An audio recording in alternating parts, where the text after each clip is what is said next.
Hey listeners, welcome to our Broken Hearts Collaboration 2.0. Last year, we had so much fun getting together with our fellow podcasters, so we decided to keep a good thing going. And this Valentine's Day, we are going to explore the twisted narratives of love's darker side. In the realm of relationships, the 4 seasons serve as a haunting metaphor for the complexities of love, especially when it goes wrong. In this collaboration, we will be telling cases that represent each season of love. Spring is a time when love is fresh and full of promise, and couples often get swept up in the excitement of new relationships, experiencing infatuation and passion. However, sometimes that young love isn't necessarily on the up and up. We are so excited to introduce Brandon Hall from Music City 911. He is our favorite 911 dispatcher from Nashville. His cases often include audio from actual 911 calls. Buckle in, listeners, because what Brandon has for you is chilling. Teenage love is a powerful but sometimes dangerous thing. It can be a turbulent experience, intense emotions, newfound independence, and navigating complex social dynamics. All are things that often are learning experiences for a pair of teens in the throes of love. But things can intrude on that teenage love. Emotions like jealousy, insecurities, or sometimes a third party can derail a young relationship. Love and crime, 2 seemingly different forces, often intersect in surprising and unsettling ways. They're not generally associated with one another, but during the passion of love, a crime may take place, or sometimes even intervene in that love, or the love one thought they had.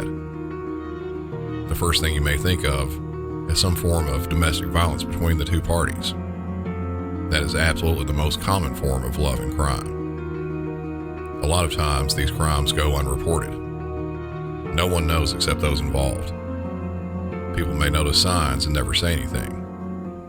Other times, it's blatantly obvious, and there are other instances where there are other issues at play. Passions in love and crime come to a boiling point, and the pot holding those passions get knocked over and spilled, creating something that can never be repaired. Welcome to Music City 911.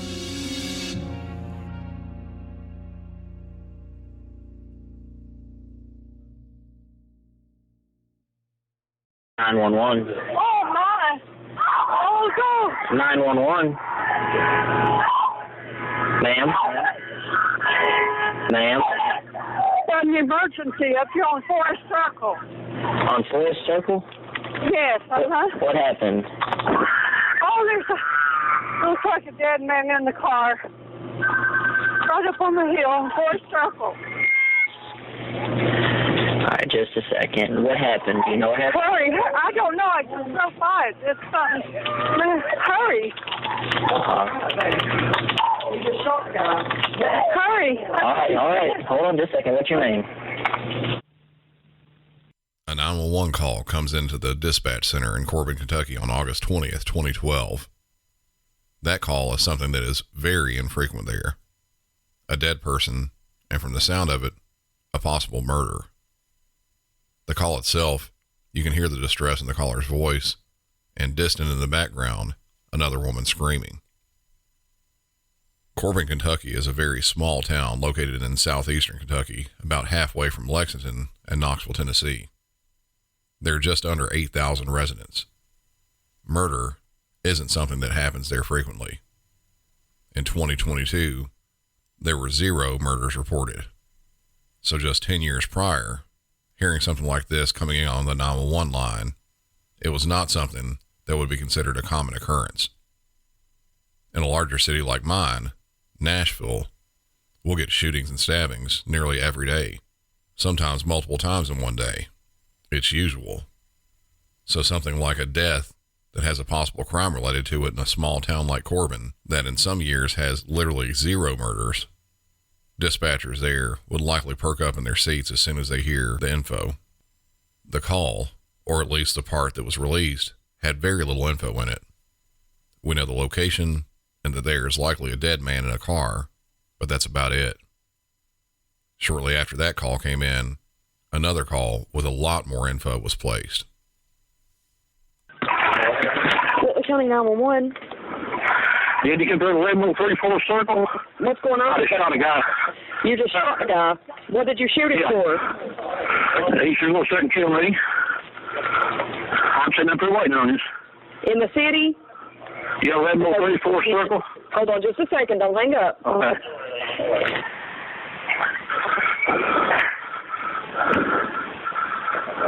What is it? Yeah. What is your name? Bill Cox. What's your phone number, Bill? 521-1933, cell phone. 521-1933? Yeah, 4 circle. Are you in Corbin or are you in Williamsburg? Corbin. I'm from the old drive in from top of the hill. It goes in a circle. You got the apartments up there. Is he, where is he at? Is he okay? I mean, no, he's shot. He's dead. I killed him. Okay, hold on just a second. Okay, he's sitting in the middle of the road with a car. Okay, let me transfer you to the car. Stay on the line. Okay.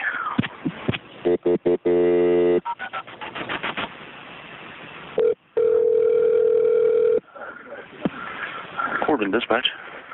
Hey. Yeah. Hello, who is this? That's James. James, what's it? Corbin Police Department? Mm-hmm. Yeah, I just shot a guy in here a while ago. 1134 circle. He threatened to kill me and I shot him. 11044 circle? 11034 circle. You know, old drive in? Uh-huh. Come back here. I just put a little drive in from top of those hills up in there.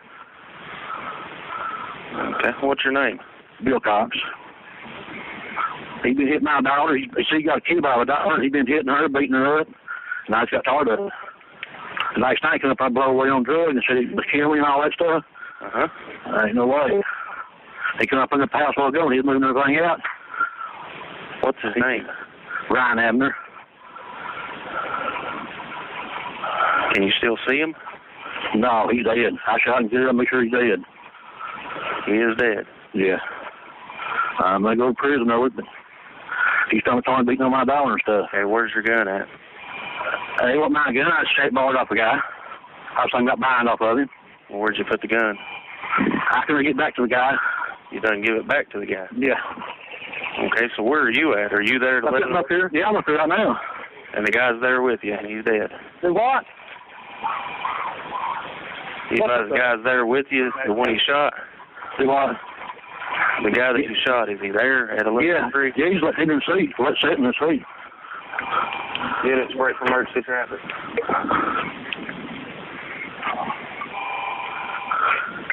11:03 circle. 11:03 circle. Shots fired. One subject possible 10-7. We're advised that he shot the subject. Caller doesn't have the gun at this time. Advised he gave the gun back to an individual who borrowed it from. They on the way? Yeah, I think they're on the way. Yeah, they are on their way. Okay. Let me get off here and call my brother and tell him where I'm at. Okay, well, I need you to stay on the phone with me so that way when they get there, we can still talk just a little bit, okay? Call me, George, 523. I work at Benning Wheel. We on Benning Wheel line. Have them say 523-0012. What's the phone number you're calling from there? Yeah, I believe 521-1933.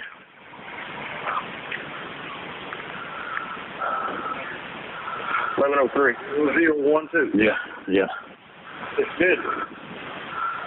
I keep trying there. Oh, yeah.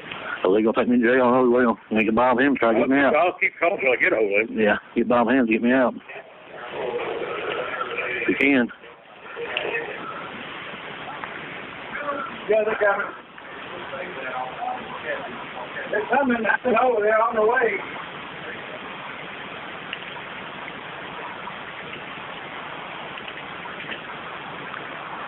Whose gun was it that you used? Joe Dobson.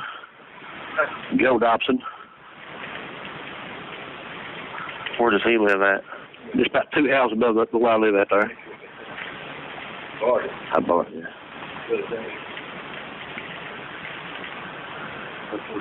How long ago did you shoot this guy? Just a while ago, about 5 minutes ago. And then you took the gun back up there to your neighbor and then come back? Yeah. What's the address? 4th Circle.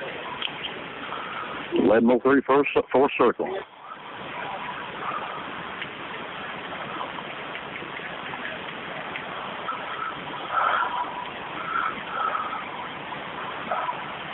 What's the circumstance? What's that number again? 523-0012. I was advising this male subject was talking to his daughter.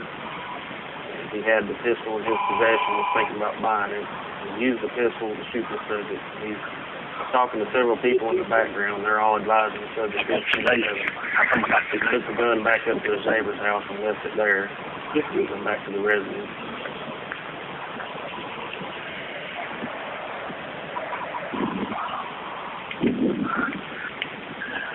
Do we have a name on the shooter yet? It's going to be Bill Cox. Bill Cox, 10719 Avenue. Hey, you think it's up to him? How many times did you shoot him? 3, I believe. A friend of mine, I lost him the other day. Where did you shoot him at? I think in the head.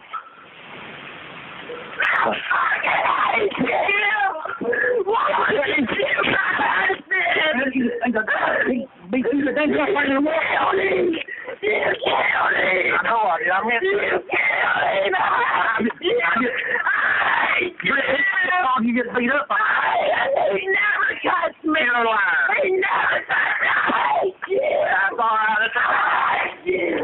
I'm glad you see it like that. You won't worry about nobody else. Hello. Yeah. Hello. Yeah. He on the way?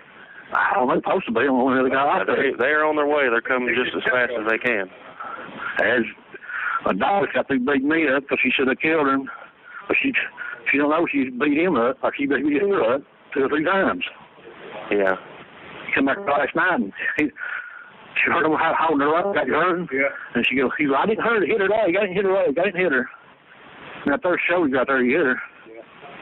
Well, I tell you what, I'm going to go to prison over this. It's worth it. That guy. You won't go long. You stick with what he put in your life, and you burned it. Well, he served my life 3 or 4 times, sir. That's all I go, too.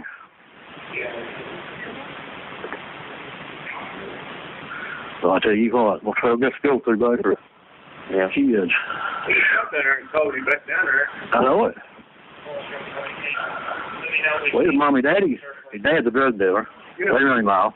Yeah. His mom's a dope head. She lives in Ohio. She run him off. And she ain't gonna waste space till he come down here for her. Yeah, that's right. You give me up no reason. Got Nick again? Second left in the 4th circle. It's going to be on your left out there before you get to Nick can find out what you can go back with him and try to get me out. Don't say it up against. What's the entrance closest to 7th Street? What's your phone number? 523 523 0012. 0012. Yeah. Should be up there in a few minutes. Well, nice of it. Campbell. Okay, listen to me. I've got an officer just pulled up out front. Here's what I want you to do. Okay. I want you to make sure your hands are where he can see them real good. Yeah. And you listen to everything they tell you to do, okay? Okay, I'm sitting up here in the flat truck up here. If Bill In a white truck? down here right in his house, that's what's going with his daughter. I just shot him. He shot him. Okay, I'll walk out here. You better get up Okay, listen, when you walk out real slow. Keep your hands up where he can see them, okay? Okay. Are you walking outside?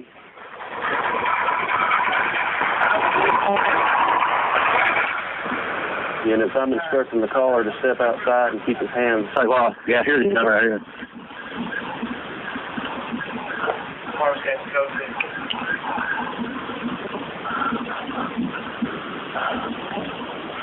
Do you see the officer? Yeah, he's going to be hanging up. Yeah, go ahead and hang Okay. I see you. Yeah. Not only do the dispatchers there get details about the incident, they get a full confession.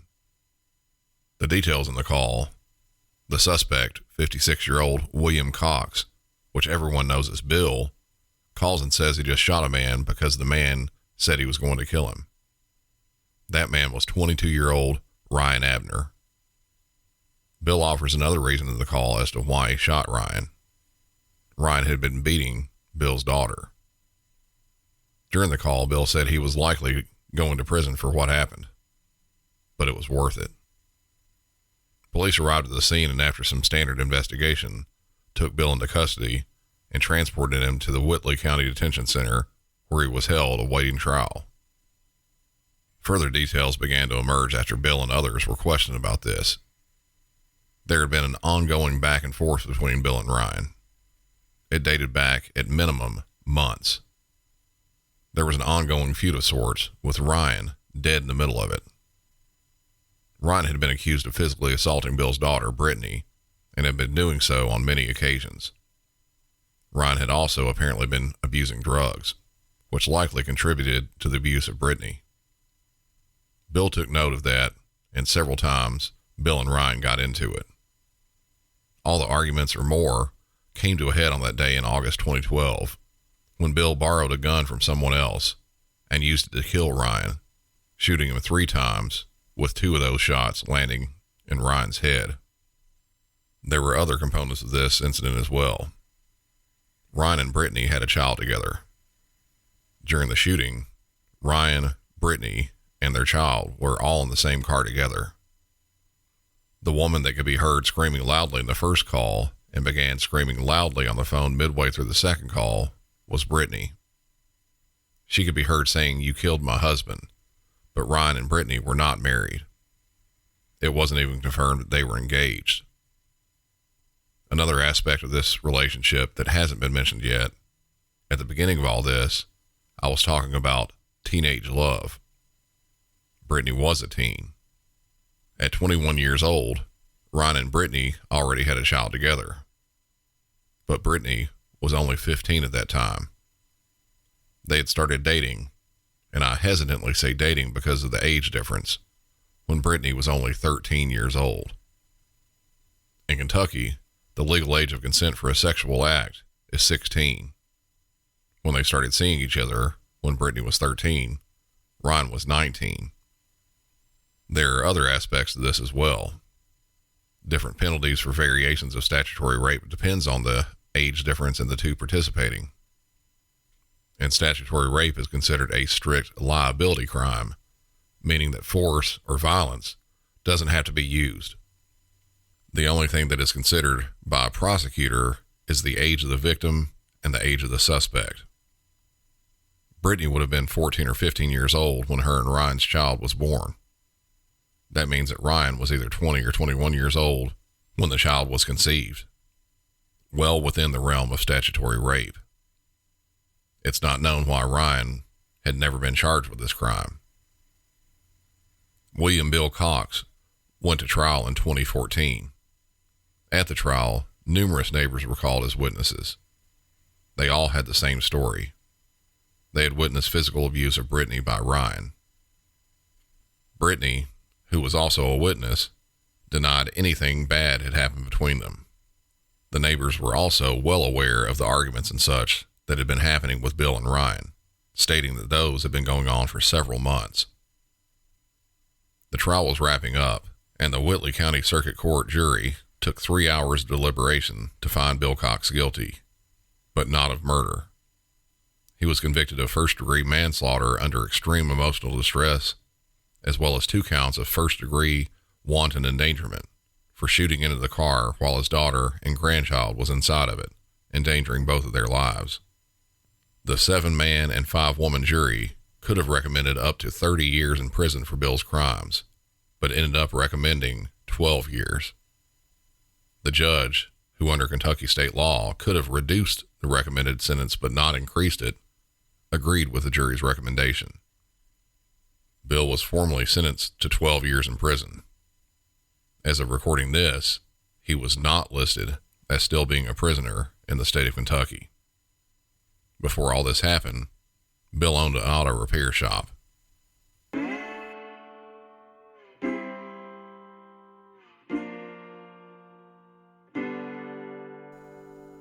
That's all for this incident. If you'd like to hear more, visit musiccity911.com or do a search for Music City 911 on YouTube or your favorite podcast app. For Music City 911, I'm Brandon, and y'all have a good one. Thank you, Brandon, for bringing us that case. We are so grateful that we were able to collaborate with you again this year. Brandon wasn't kidding when he said it was about young love. Illegal young love. You never want to side with a dirtbag, but I can definitely understand the motives. Absolutely. But in the next season, the motives take on a more sinister tone. Summer represents the time of heightened passion and intimacy. While relationships may flourish, this season can also amplify existing issues. Arguments can become more intense, fueled by the heat of emotions. In extreme cases, conflicts can escalate into physical altercations, and the desire for revenge can lead to fatal outcomes. Especially in relationships marked by toxic dynamics. And this next case is definitely filled with toxic dynamics. Please welcome Bill and Sandra from Crimes, Killers, Cults, and Beer to bring us another harrowing case. Hey, everybody. My name is Bill, and this is my co-host, Sandra. Hello. And we are Crimes, Killers, Cults, and Beer, a true crime comedy podcast. And we were on this collab with Buried Motives and several other podcasts last year for Valentine's Day, but I had a different co-host then. but Sandra is here to stay. This year, we're going to do an abridged version of an episode that we've already done on Crimes, Killers, Cults, and Beer. It's episode 136. And last year, we did a Florida story. And this year, we've got another Florida story for you that they both just happen to fit in with the theme of the collab. And if you're new to our podcast, we are from Florida. So there you go. This year, the story that we're doing comes from Daytona Beach. Oh, God. I'm Deidre Hunt, and I'll let you say the man's full name, Sandra.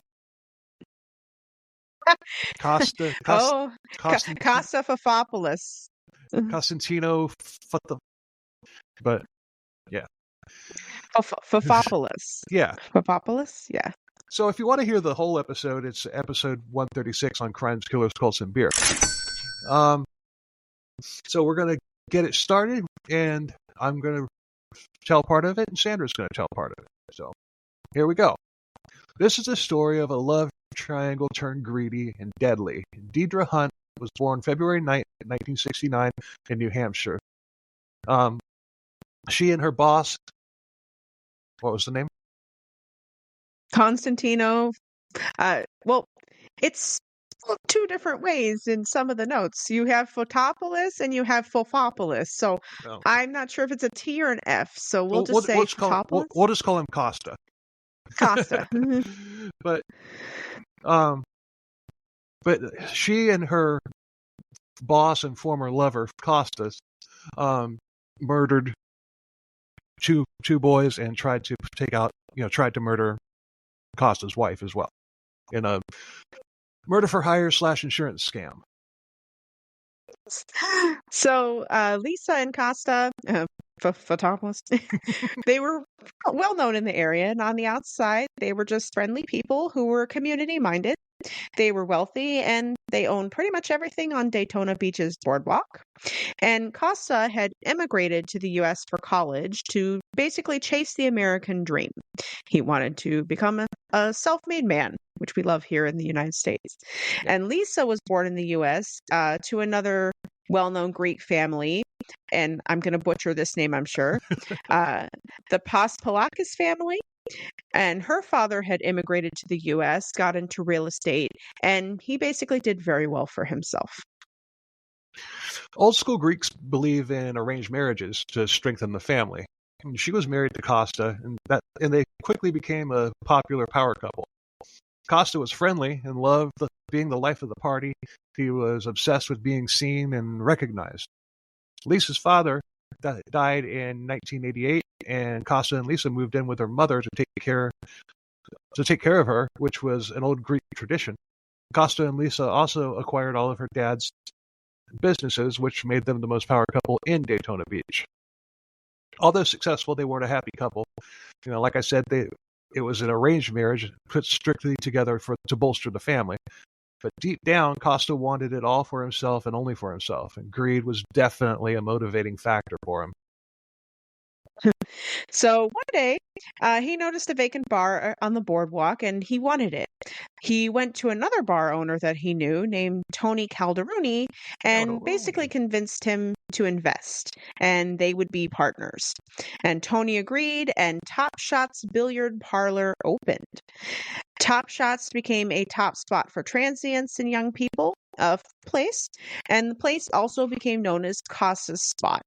He would flaunt his wealth, and he carried himself as a big shot businessman, and he was able to dazzle the young 20-somethings that frequented the place, and he just loved to flaunt his wealth. He liked to show off what he owned. As one does. He would also tell all the young people that went to the bar tall tales about how he was an assassin, he was a ninja, he worked for the CIA, you name it. And some people bought, a lot of people bought it, but I'm sure some didn't, though. But in 1989, 20-year-old Deidre Hunt came into Top Shots looking for a job. She was broke. She was drop-dead gorgeous. Costa's partner, Tony, was working that day, and he talked to her. He asked what she could do, and to which Deidre replied, "I can do anything you want." And he said, "Good. I need a server." So she was hired. And she was a good hire, too, because Top Shot's business drastically increased because of Deidre. And she was a hustler who knew how to use her looks and personality to get what she wanted, and she would come to work wearing a bikini. Tony put her up in a hotel down the street until she could get a place of her own. So when Costa met Deidre, he was basically smitten. Like when Michael Corleone got the thunderbolt when he saw Apollonia Vitelli in The Godfather? Lisa caught on quickly, told Costa that if he cheated on her, he would be finished and he wouldn't get any of her father's businesses. And that didn't go over very well, as you can imagine, and their marriage got extremely nasty and volatile. November 4th, 1989, a man called 911 saying he heard gunshots in front of his house. Police were dispatched, and the dispatcher heard someone screaming in the background of the call.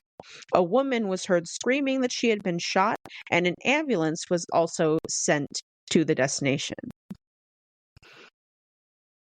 The caller was Dino Pasta.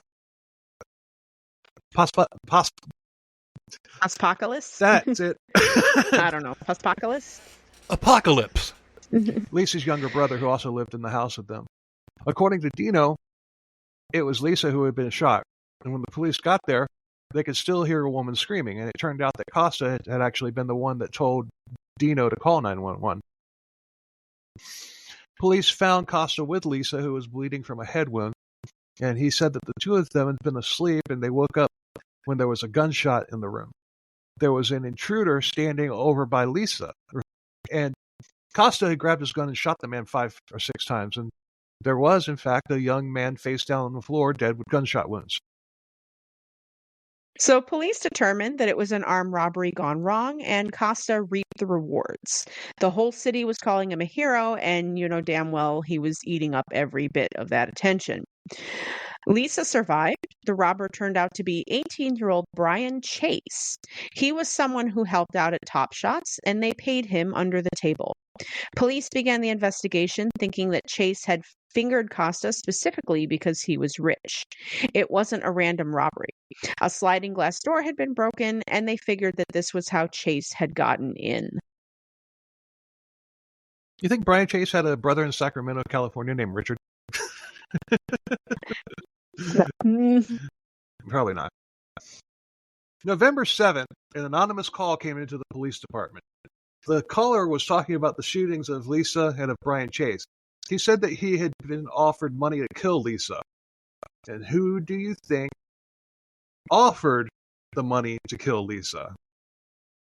It was Deidre Hunt.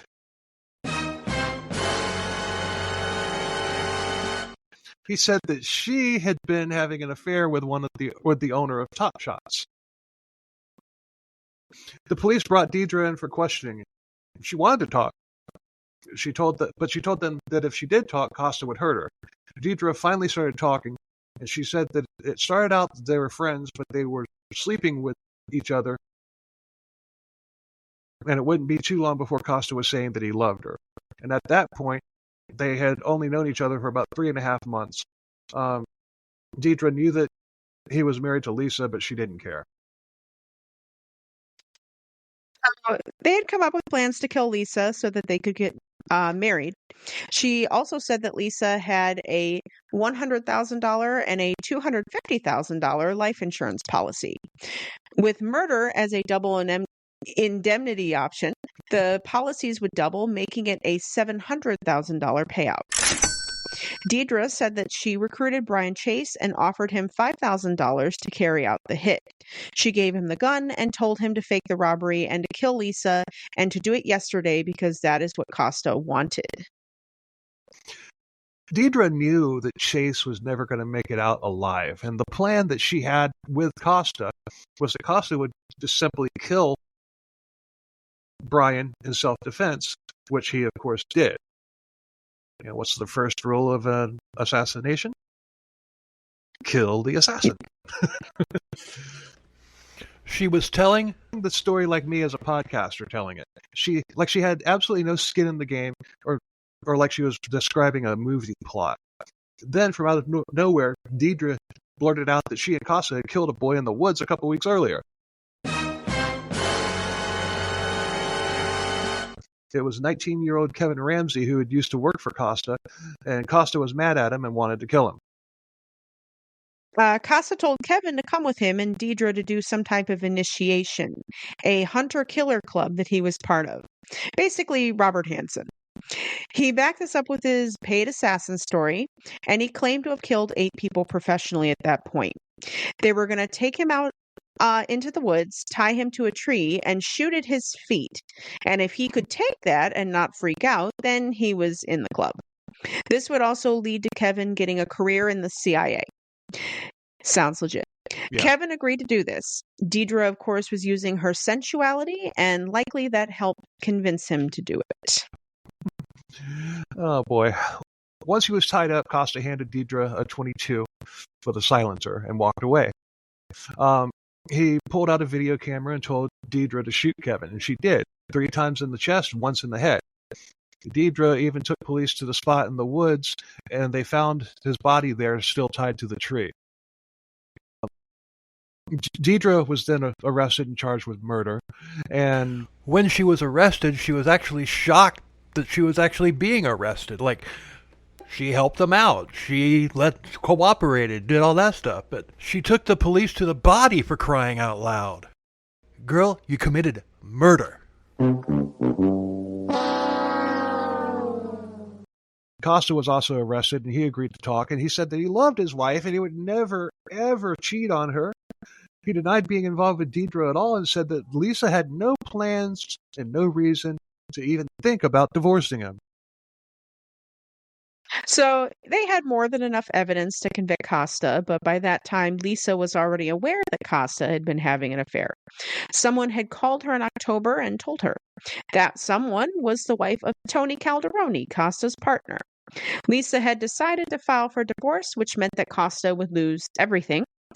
This was when the plan for Moida was hatched, and why Costa wanted it done yesterday. Lisa told police that she had seen Costa late one night roaming around the barbecue pit. And when the house was searched, they checked the pit, and in it was a bag that had an AK-47, which Deidre mentioned as well as a .22 pistol with a silencer.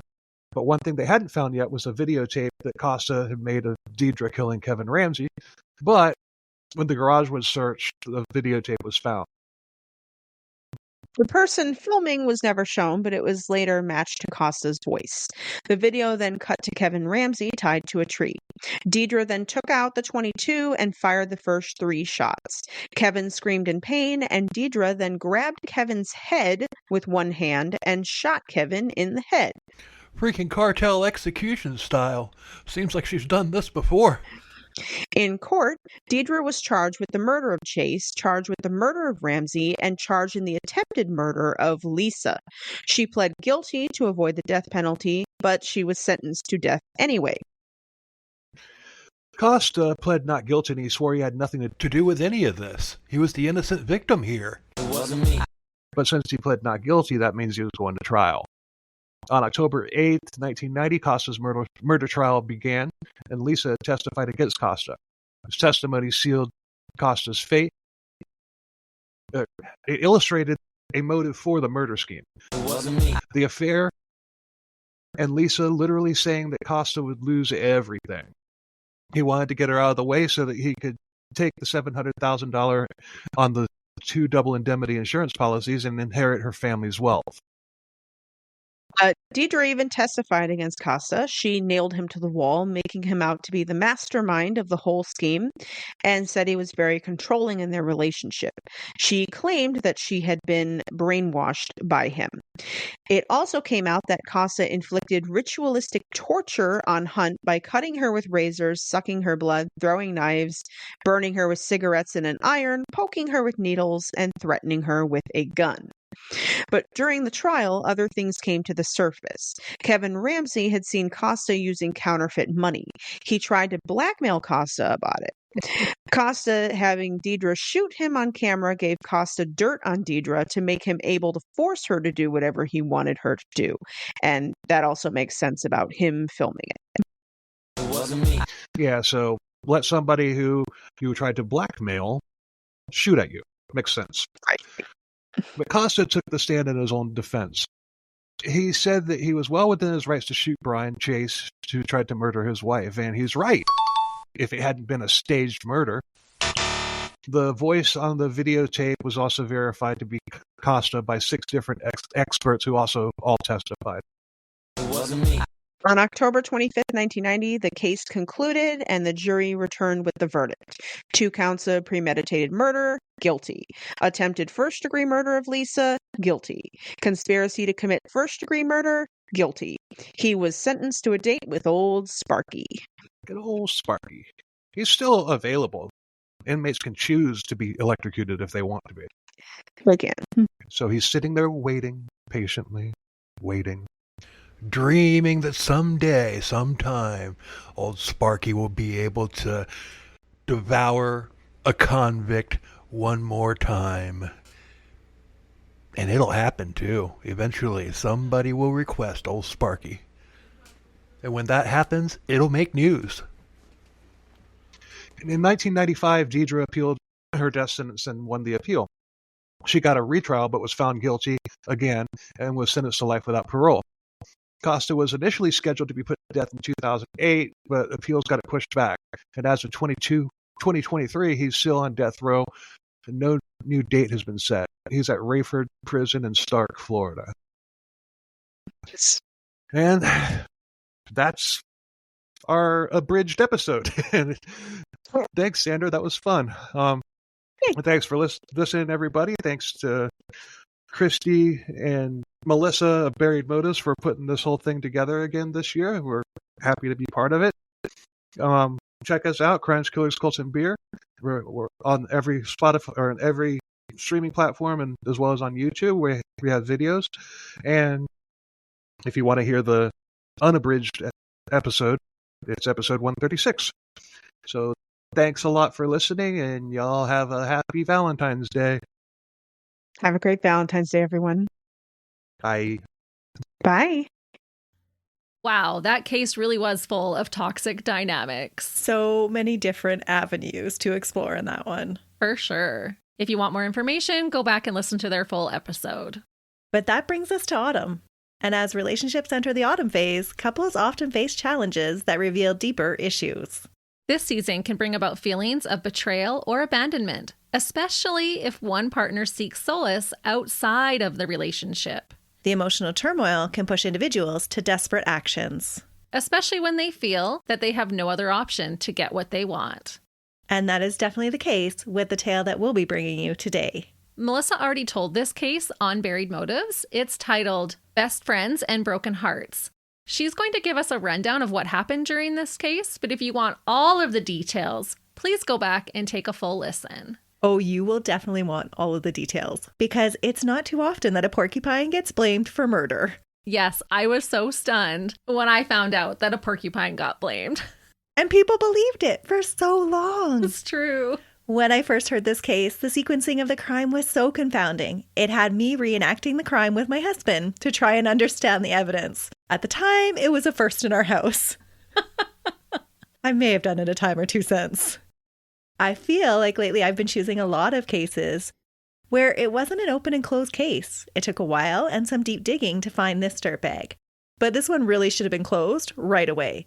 The truth and murderer in this case eluded investigators for over 20 years, despite being the only possible suspect, because it wasn't the porcupine. Poor little porcupine got blamed. It's just so surprising that that's actually the story they ran with for a long time. Mm-hmm.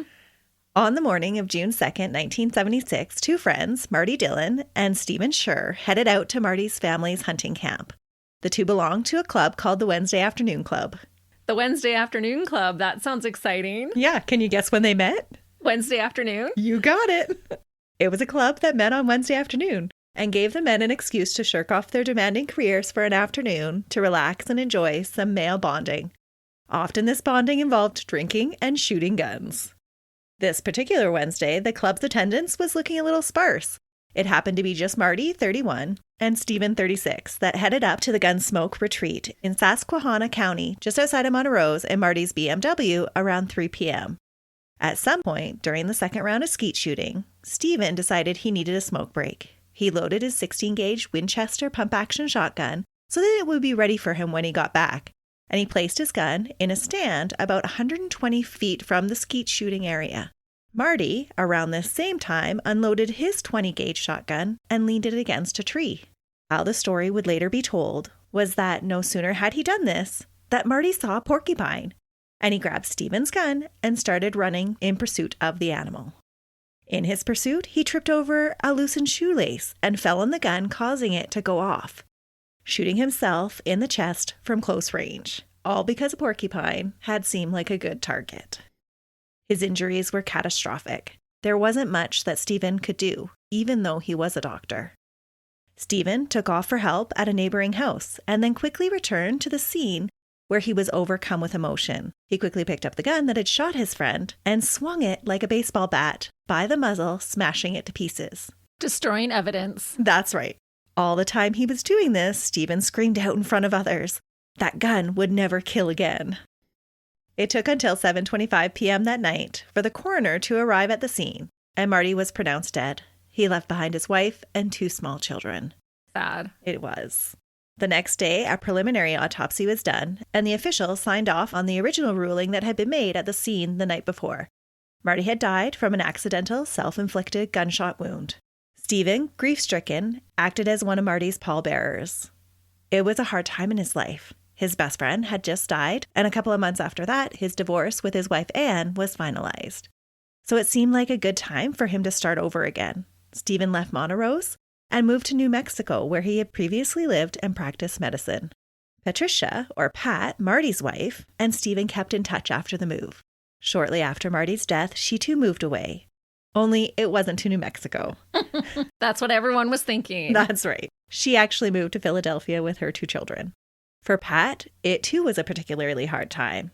There was a lot of uncertainty for her, and that was because Marty's life insurance policy had been put in his children's name and not hers, a change made just a couple of weeks before his death. Pat now was not only grieving the loss of her husband, but was now a single mom trying to work to support her children.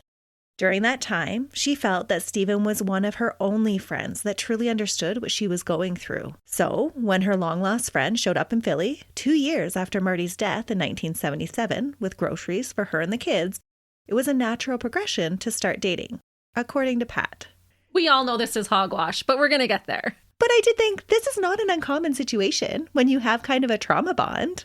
Oh, absolutely. Right? The two were married on June 18th, 1978, and settled in New Mexico. The family later moved to Lincolnton, North Carolina in 1992. Stephen set up a successful family practice and worked as a respected physician for the next 20 years. The couple were the picture of a devoted family, raising Marty's two children and adopting a third child together, a son named Jonathan.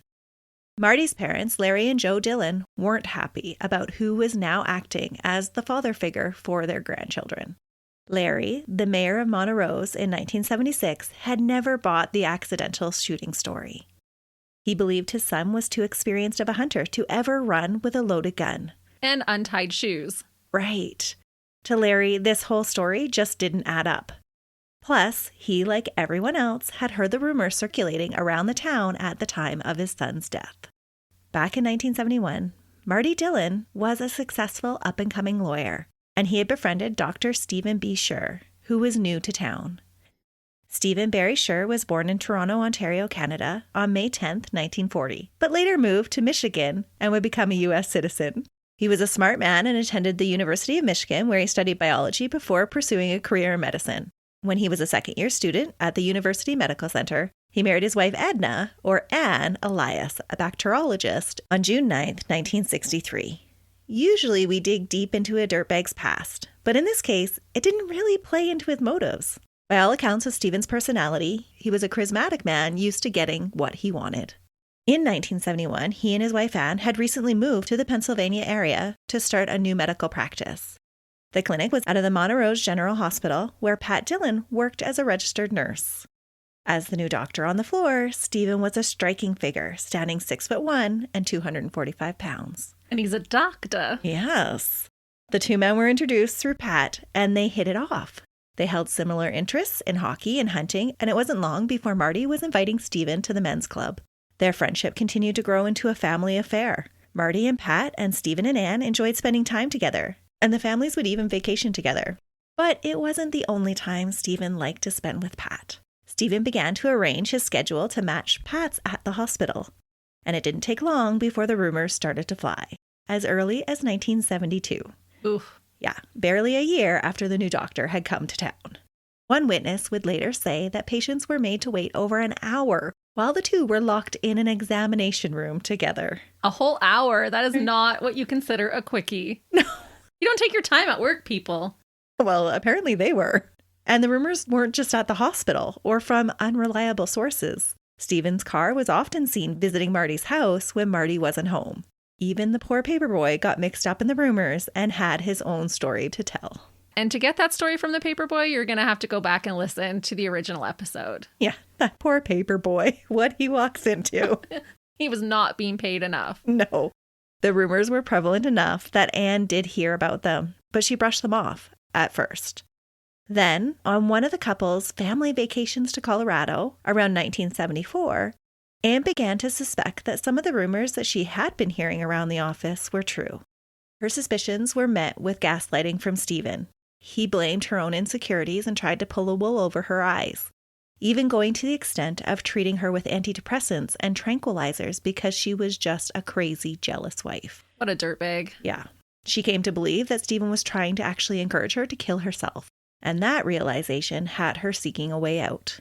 Anne filed for a divorce late in 1975, and the divorce was finalized in 1976.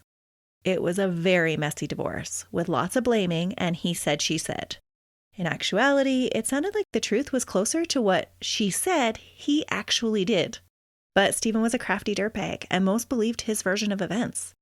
Around the same time that Stephen was getting his own divorce, he was trying to solve the problem of Pat's marriage as well. But divorce for Pat just wasn't an option. She was a devout Roman Catholic.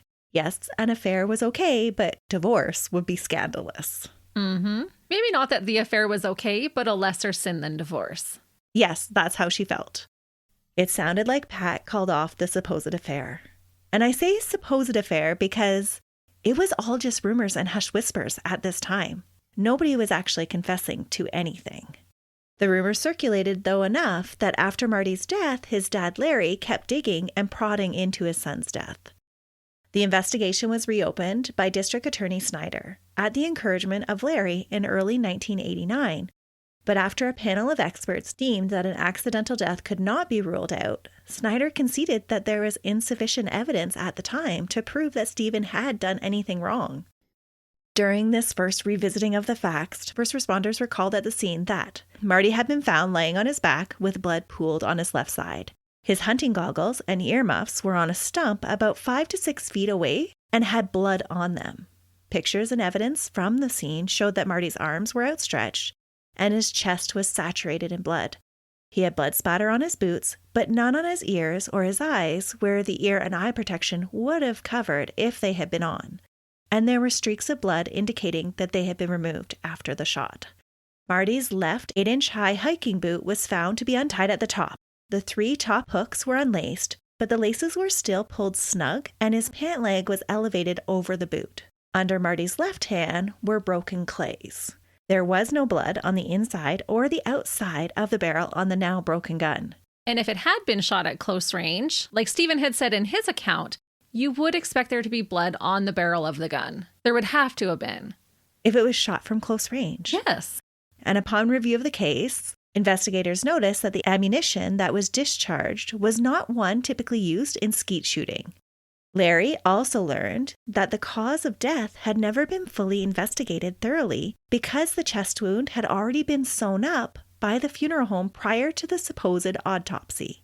It sounded like there was some confusion because the coroner that had attended the scene had already listed the cause of death as accidental. So the body had first been released to the funeral home before going for an actual autopsy. In January of 1991, a private investigator hired by Larry concluded that Dylan's death could not have been an accident based on his reconstruction of the crime scene. He had measured the wound size in the photographs and scaled them to determine that the hole left by the bullet was much bigger than what would be expected for a close-range shot to produce. It was speculated that Marty would have had to have been crouching while throwing skeets, not running as Stephen had said, because the crime scene photos showed that both pant legs were bunched around his knees and elevated enough so that both of his socks were plainly visible in the pictures. This theory was also supported by the blood splatter found on the instep of his left hunting boot as well as on the stump that was close to his body. In 1992, the boots that had been taken from Stephen 2 days after the shooting were found to have blood and fragments of tissue on them in a high-velocity spatter, indicating that he was actually close by to the shooting. Not the 150 feet away that he had claimed to be to first responders and the coroner the night of the supposed accident. It's just so shocking to me how much the evidence in this case was screaming as to what actually happened, but everybody just was so complacent or happy to believe a trusted doctor. That's right. He was the doctor at the scene. He could call the shots, and he was just telling the coroner, this is what happened. And they bought it, hook, line, and sinker, for 20 years. It's astonishing, really. It really is. Because when you go through the details like Melissa tells in this case, it is bewildering to me that it went unsolved for so long. It's so true. All of this re-examination of the photos clearly laid out what had happened. And that's why Larry requested his son's body be exhumed for another autopsy to prove these theories. Thank goodness he did. Yeah. Pat and her children objected to Marty's remains being disturbed.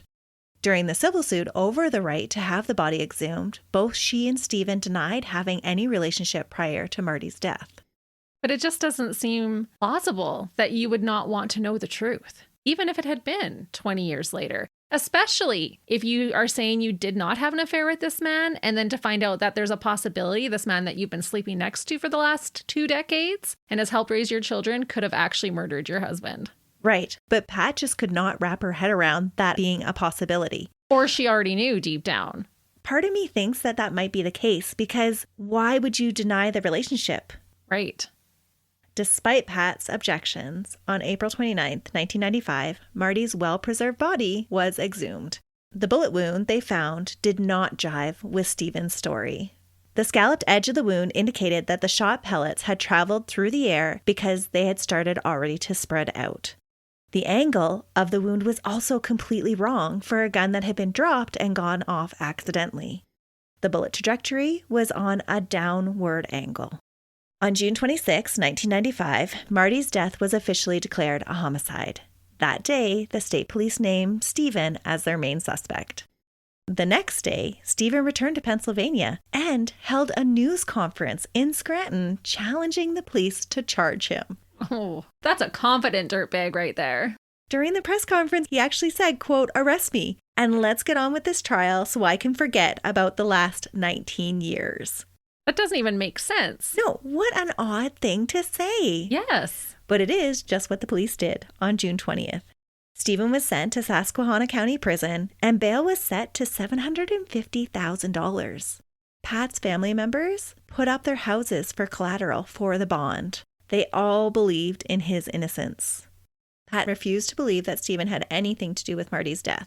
In a press conference, she declared that Stephen was not capable of such a thing and that she had lived with him for 17 years, and so she would know. To help defend Stephen, Pat had Marty's body exhumed for a second time to have their own pathologist, Dr. Michael Baden, who had worked on numerous other high-profile cases, including the O.J. Simpson case, re-examine the body. He was commissioned to find evidence that supported the accidental shooting claim, or the claim that Marty was suffering from depression at the time of the shooting, and maybe the shooting wasn't accidental after all, but perhaps a suicide. Stephen's lawyer went as far to hint that the original coroner had purposely neglected to put the findings down in the written report because of the political connection to Marty's family and not wanting to hurt the family anymore. This third autopsy wasn't as useful as they'd hoped. Stephen's stepchildren supported him through the trial, not only sticking up for him and providing moving testimony about his kindness and care, but using the $65,000 that they had inherited from Marty's estate for Stephen's defense. That part blew my mind when I first heard it. Yeah. During the 1996-1997 trial, the prosecutor presented the argument that Pat had been confronted by Marty about the affair just prior to his death. Given an ultimatum, she had chosen Marty. Stephen didn't take this news well, and the prosecution believed that this was the motive for him to kill his best friend. They presented him as an arrogant doctor with a God complex that was accustomed to getting his own way.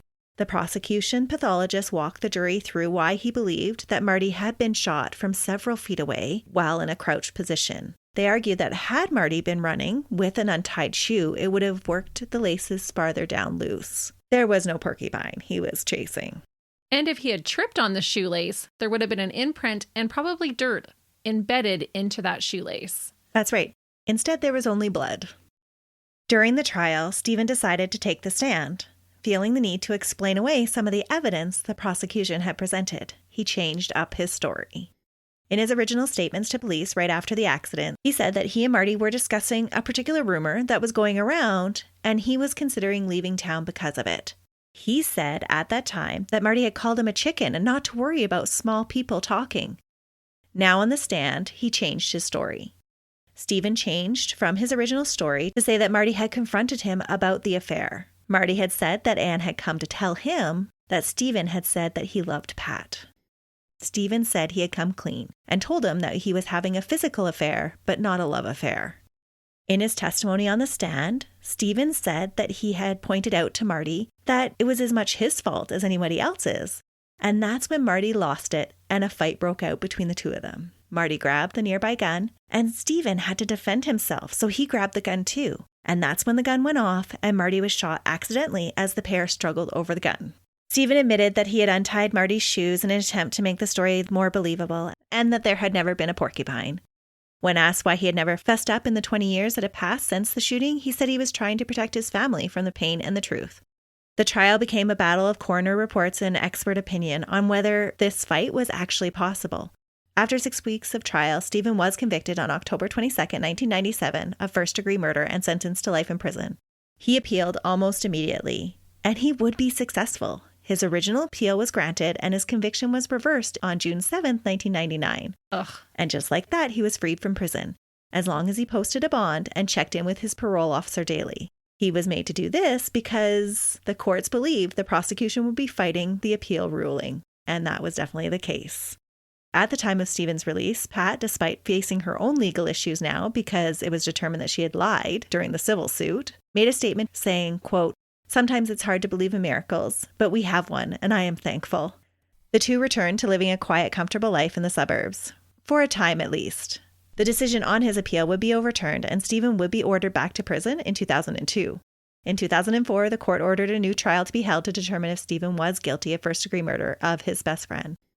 During the second trial, in March 2008, the prosecution presented the same evidence, this time focusing on the ear protection that had been removed after Marty had been shot. They argued that had Marty been wearing ear protection at the time that he was shot, then he really couldn't have been having a discussion about the affair with Stephen, as he had claimed during his testimony during the first trial. True. Yes. For a second time, the jury returned a guilty verdict after 2 hours of deliberation, and Stephen, at the age of 68, was once again found guilty. Stephen died in 2010 of natural causes at the State Correctional Institute at Laurel Highlands in Somerset County on August 9th. He was 70. The announcement of his death was met by his former patients expressing gratitude for his care. Sounds like he was a great doctor, but not such a great best friend. Definitely not the type of friend any of us would want to have. No, you want out of that friendship for sure. And that brings us to our final season, winter. It signifies a period of reflection and often the end of relationships. Feelings of loneliness and despair can take over, leading to severe emotional distress. In some cases, one partner may not be able to cope with the relationship anymore, and murder can be the ensuing result. The coldness of winter symbolizes the chilling end of love. Our next case is brought to us by Kim Toller from A Million Other Choices. She will tell us a case about a relationship that lasted through the seasons until it didn't. Hello and happy Valentine's Day. I am Kim from A Million Other Choices, and this is the murder of Roberta Snyder. In Hartville, Ohio, which is a small, quaint little town of about 3,000 people, when you close your eyes and picture a small town America, that's Hartville. One of those everyone knows everyone and there's really nothing to do but gossip at the hardware store, which doubles as the post office kind of towns. And in this quiet little town lived retired couple Phil and Roberta Snyder, a lovely elderly couple who loved to play cards. Married 53 years and grandparents of their son and daughter's children who had both been born and raised in Hartville. Wholesome and just your regular couple that like to spend their days in the garden, doing crafts, and visiting with neighbors over the fence. I cannot stress to you enough how normal 69-year-old Roberta, who neighbors and friends called Bobby, and Phil were. And imagine 53 years of marriage. I can't even imagine still being married next week. I mean, some days maybe, other days maybe not. But just picture your average Caucasian couple in their early 70s, Roberta a little bit plump in the midsection and a fan of sweatshirts with cute sayings on them with kittens, and Phil with his thinning gray hair and tummy spilling over his belt, a chronic look of either disapproval or confusion, you can never really tell which, plastered on his face.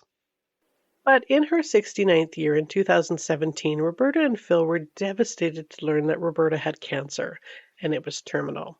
There's no reports say what kind of cancer it was, just that her medical records indicate that she did in fact have cancer. Roberta was a huge fan of Elvis Presley, and Phil loved Roberta, and he wanted to give her one last trip to Graceland in Memphis before she passed. So on January 4th, Phil called a friend and his son and Roberta's brother Brian to let them all know that they were off for Roberta's final Elvis vacation, and she was most excited about it. But in a most devastating twist, Phil returned home alone and notified her brother Brian and their son. I believe they actually had more than one adult child, and I think there was a daughter as well, but I can't confirm that. But I know for a fact there was an adult son. That Roberta had passed away on the trip. And Phil, without his wife by his side, was confused and just not really sure what had just happened. They had made it to Memphis in the hotel that they were booked at, but in the car she had started to choke on her phlegm, which was something that she'd kind of been doing for about a year now. And he had flagged down 2 paramedics that happened to be in the parking lot of the hotel, and they ran over and tried to revive her, but they told her that she was gone. And then they told him that they were going to transport her to the coroner's office, and there was really nothing more that he could do. Now, Phil, in his confused and distraught state, took that to mean that there was nothing more he could do and that he should just go home, as in go home to Ohio. And he just didn't know what else really to do, so he came home. And Brian and his son were like, but Dad, like, where did they take her? And he said, I don't know. Well, what did they do with her body? I'm not sure. Now, his memory was really fuzzy, and he just wasn't sure about much. He said that something about them telling him that they were going to cremate her, but he wasn't sure. But where were her ashes? He didn't know, and no one had told him anything. So Brian went to the Hartville police station and told them what had all happened and said, asked them, like, can you please try and track down where Roberta's remains are? Phil just wasn't able to give very many details. He was very confused, and it was all just really upsetting for the family, as you can imagine. So an officer goes out to the sniper's house to talk to Phil and maybe poke his memory a little bit so he can try and figure out where Roberta's body maybe was. And Phil shuffles to the door to answer in his slippers and tells the officer what he remembers. that they had made it to Memphis. He realized that she had died in the truck on the way. He flagged down paramedics and that they took her away, and he came home. He says he's doing as good as he can under the circumstances, and after 53 years together, the cancer diagnosis was a bitch, and he just wanted her to see Graceland one last time. You guys okay? I'm okay, yes. Okay. My wife passed away. She choked on her phlegm. She'd been choking for about a year. Okay. And she wanted to go down one more time before she died. I think she knew she was going to die. They took her to a place where they cremate people. Okay, and you don't know where that is either? No. So the officer calls the coroner's office in Memphis. There's no Jane Doe's, no record of Roberta. So he called all the hospitals and EMTs, and the same thing. No one had any record of transporting or helping Roberta. Now, they kind of have to find Roberta because there are laws about disposing of human remains. Like, you can't just leave a body and walk away from it, no matter how old and confused you are. So they come by the house again the next day and ask if he's got some receipts or anything from the trip so that they can try and track down the trip and maybe figure out where Roberta's body is. And as is protocol, they would like to take a look around the house and just make sure she's not there or being tied up or something. I mean, you never know, right? And Phil's like, sure, no problem. Just can you make sure your shoes are clean? Because Roberta did keep her house very clean after all. So together they sit down and they look at a map and go over it, and Phil pulls out all the receipts that he has. They had made their first stop in Sparta, Kentucky, and checked into the Ramada Inn on the night of the 4th before heading the next day the rest of the way to Memphis. Okay, cool. Thanks, Phil. This helps a lot. This gives us a place to start. And they decide, since Phil's memory is not so good, that the best place to start is by tracing a timeline and trying to track down any security footage and talking to people that maybe had encountered the couple on this trip. So the first stop being the Ramada Inn in Sparta, Kentucky. Only the surveillance cameras show Phil pulling into the parking lot in the white Ford F-150 that he drove, with only him in the driver's seat. There's no Roberta, and he checked in alone. And the desk clerk remembers him, but that it was just him, and he is seen on camera entering this hotel room and leaving the next morning alone. And come to think of it, yes, Phil did seem very confused and befuddled, like old man befuddled, but he didn't seem particularly upset by his wife of 53 years' death. I mean, he was kind of matter-of-fact about it. Do you think that? No. So they go back to Phil's place to ask him a few more questions and show him the footage of him checking alone. Phil is looking at the pictures confused, and he says, no, she was with me in Sparta. She was fine. So they say, look, we know that she was sick, but the kids and her brother need to know what happened, when and where, and they need her body for a proper goodbye. And he says, well, are you going to take me to jail? And they said, well, did you kill her? No, of course not. Then probably not. But there are laws around a person's death and stuff. Like, it has to be documented properly, and you have to dispose of remains properly. Otherwise, yeah, it's kind of a crime. So he takes a minute to gather his thoughts, and he says, okay. She died on the way to Memphis of natural causes. But on the way home, I put her in the Tennessee River. Because it was on the way home. And he didn't do anything to her, of course. I mean, there's no emotion when he says this. He says, I just wanted her to be safe with nature. If she went downstream, no one would ever find her. But kind of odd, when he was asked again, but she died of natural causes though, right? He says quietly, you can almost not make it out on these tapes. But he says, I don't remember. First he says, I threw her in the Tennessee River. But later changed that to I placed her in the river. Throwing her didn't really sound so good. So now the police at this point are starting to question this whole story. And they're starting to think that maybe she didn't die of natural causes. But they got to do their part, so they searched that river with boats, helicopters, divers, and the whole gamut, and came up with nothing. No sign of Roberta at all. And then they got word that Phil had been admitted to the hospital because of a suicide attempt. Now, at this point, Roberta's whereabouts have been a mystery for 16 days. So the police take advantage of his absence from the house and get a search warrant. And wouldn't you know, in the basement, in a red plastic tote filled with Christmas decoration, wafts a smell of death. and a white plastic bag with the cutoff from the front of a woman's sweatshirt with the Hartfield, Ohio logo on it. And there were tiny bits of blood in the bag, but not enough for them to declare a homicide. And they believed that the logo from the shirt had been cut off because if Roberta was found wearing it, it would be a dead giveaway as to her identity and lead back to Phil and his story about her natural death. A review of his credit card statements revealed that he had used her car in Wooster, Ohio, and filled with gas using her card. And surveillance shows that he was alone then as well. Then on January 4th, the supposed first day of their Graceland trip.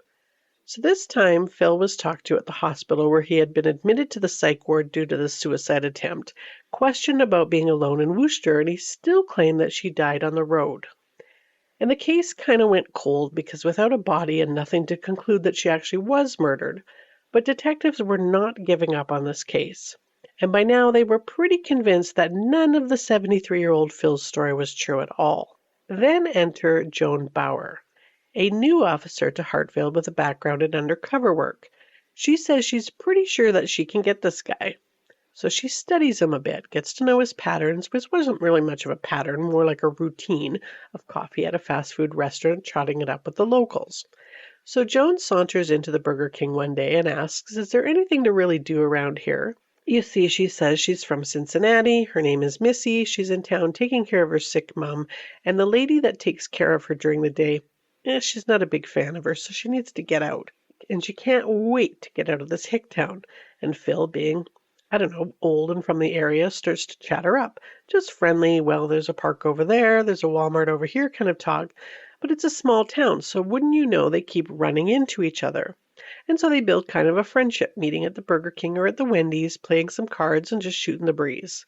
And over time, Missy starts to tell him that her and her mom were never really close, and that there are times when she thinks about just offing her.